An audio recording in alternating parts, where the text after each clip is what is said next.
Good morning Pilipinas, nagbabalik po ang Panahon TV.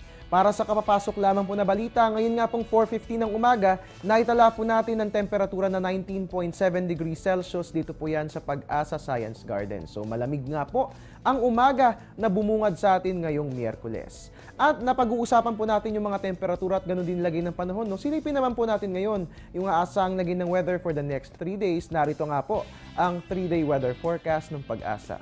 Unahin po natin sa Baguio, isolated light rains ang ating mararanasan bukas. Magtutuloy-tuloy po yan hanggang sa Sabado at yan ay dahil sa pag-iral ng northeast monsoon. Dito sa atin sa Metro Manila, magiging maganda ang ating panahon bukas, no? At ganoon din sa Biyernes, pwedeng gumimik at magtutuloy-tuloy yan hanggang sa Sabado, so pwedeng labhan ang inyong mga maruruming damit. Sa Metro Cebu naman po, magiging maganda ang ating weather bukas. Pwedeng magpalinis ng sasakyan. Kaya nga lamang pag Friday at Saturday po, abay manatili na lamang tayo sa loob ng ating mga bahay dahil magiging maulan ang ating panahon. Sa Metro Davao naman, magiging maganda rin pong lagay ng ating weather bukas. Pero magiging maulan ha, pagsapit ng Friday. Pero huwag kayong mag-alala dahil pagsapit ng Sabado, gaganda ng muli ang lagay ng ating panahon. At bilang panguli sa Zamboanga, fair weather po ang ating mararanasan bukas at sa Friday. At sa araw po ng Sabado, kung tayo lalabas ng bahay kasama ang pamilya, magdala po tayo ng payong dahil magiging maulan ang ating panahon. So yan po ang 3-day weather forecast natin sa inyo ng Pag-asa. Ngayon naman po, silipin po natin ang magigilagay ng panahon sa selected areas ng ating bansa.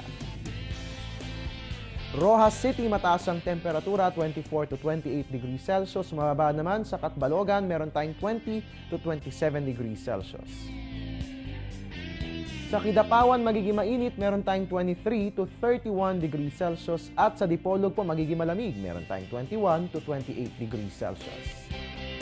Para naman sa mga nais magbakasyon, panoorin po muna natin ang magigilagay ng panahon sa tourist spots ng ating bansa. Vigan, magiging mataas ang temperatura, meron tayong 18 to 28 degrees Celsius. Banawe Rice Terraces, magiging malamig at magiging maganda ang panahon dyan. Meron tayong 8 to 19 degrees Celsius. Sa El Nido, Palawan, magiging masarap ang inyong pagligo sa dagat dahil magiging mainit. Perfect na perfect po yan. Meron tayong 25 to 29 degrees Celsius. At sa Boracay po, magiging malamig ang ating panahon. Meron tayong 20 to 27 degrees Celsius. At sa ating pagbabalik, alamin po natin ang mga lugar na makararanas ng mga pag-ulan. Yan po sa pamamagitan ng Project NOAA. Kung kaya't huwag po kayong aalis, magbabalik pa po ang Panahon TV.